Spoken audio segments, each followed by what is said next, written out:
Tech Tales 32, today May 16th on a Sunday evening, 6:50 p.m. A couple minutes ago, finished a session with Luis with a Windows 10 upgrade problem to 2004 is what we started him on this time, because 20H2 was failing. Most of you watching this video probably know that already. So anyway, here's a time slip, May 4th, 9:30 to 9:48 a.m., 18 minutes. Now this time slip and the two following time slips are all for the same company on the same issue. So I'm going to tell this story all together, and I wanted to make this a separate video. I'm not going to include any other time slips during this because this is kind of an interesting situation that I think is going to take a little while to describe. So this is the apartment buildings, housing buildings that I've been talking about, where there's three different facilities. There's M, there's D, and there is G. There is a parent company for all three of those that has a letter T. All three of these time slips were being charged to that parent company. So it gets interesting sometimes because some of the things that I do is kind of mixed up between those companies. Who should I do this for? Like there's M and G and D. I might have said them on different fingers. That's not the point. So M and G and D, and then T is the parent company. So M has a domain name for their Microsoft 365 accounts and their email addresses that is unique to them. Only M is in that. Then G houses, or the Microsoft 365 account for G also includes the domain name for D's email accounts and website, and G also hosts the Microsoft 365 account and email for T, the parent company. So that gets a little messy because the admin sign-in for G is myself. No, that's not right. I use admin at and then their domain name. And then within that account for Microsoft 365 is the other domain names, except not for M. Now, the maintenance person that I just did some work for recently, which this time slip isn't about that, I primarily know him as belonging to G. His email address is at G. He has a computer at G. But recently, I think I haven't got to that time slip yet, I installed a computer for him at the M building, and it uses his G email address and Microsoft 365 account. And I'm going to bill that computer to M because this is providing a computer for him in the M building. Okay, so let me now that you got a little idea of that mix of spaghetti, this time slip is T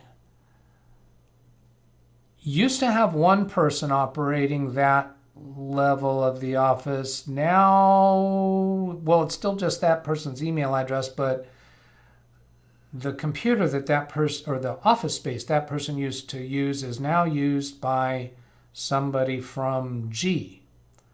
And I'm unclear whether that person's job responsibilities has changed. But anyway, this time slip came from the manager of the umbrella company, which was T.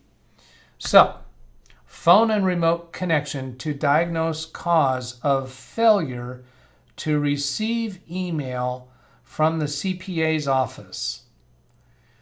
So So she's telling me that the CPA's office can't send mail to her. And that's all I know at that point.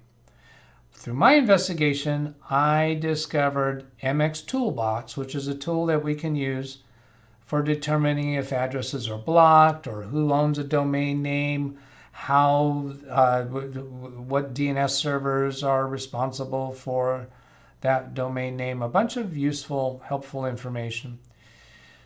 So I discovered that MX Toolbox that the domain of T reports as unregistered.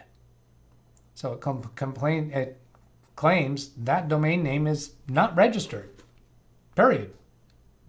Didn't say expired, says not registered. So that was an 18-minute time slip ending at 9:48. Then 9:58, I'm guessing there was a 10-minute interruption with working, I don't know, doing something else. This one is also for T, saying that I reached out to the company that manages their website regarding the domain problem.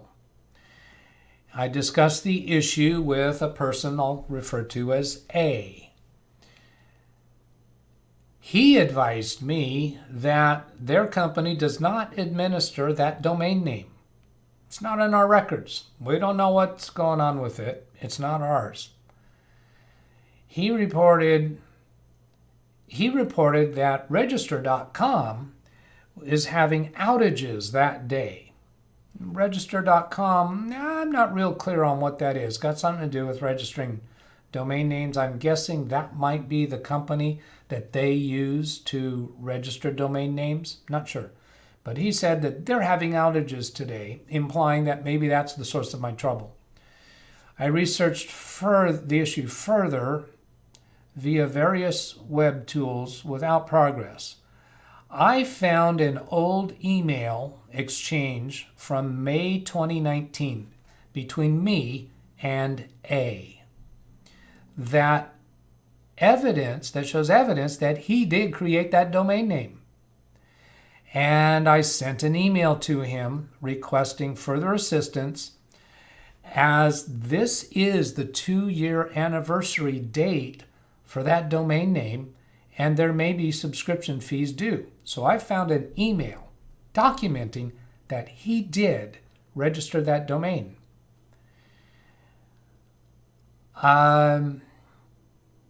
Then that time slip ends when I sent him the email, 11:05 a.m. Next time slip, same day, 12:52 p.m. to 12:58 p.m. And this is being, billed to the same company. So it says, replied to email from A, where he confirmed that the account domain had expired and it was missed because the domain name of T does not have a website. Therefore, it was outside of their normal domain name tracking. They're a website development company. So he renewed the subscription based upon my email to him. I informed him that L confirmed emails are now being received. I updated my documentation for future reference. A sent an email reply to me saying, "Thank you for jogging my memory." It slipped his mind. It was a couple years, and he had registered that domain just as an accommodation because he created websites for each of those 3 apartment buildings, M and G and D. But the parent company, T, did not need a website. They're just, not really a holding company, but they're a management company. They actually manage the 3 different apartment sites. They have a board of directors that they answer to.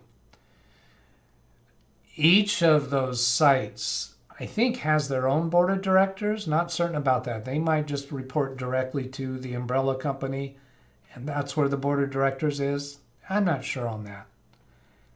It's kind of an unusual operation. And this just points out, I guess, the unusual things that happen in real businesses. Businesses are not always just by the book and clean and straightforward and simple organizations.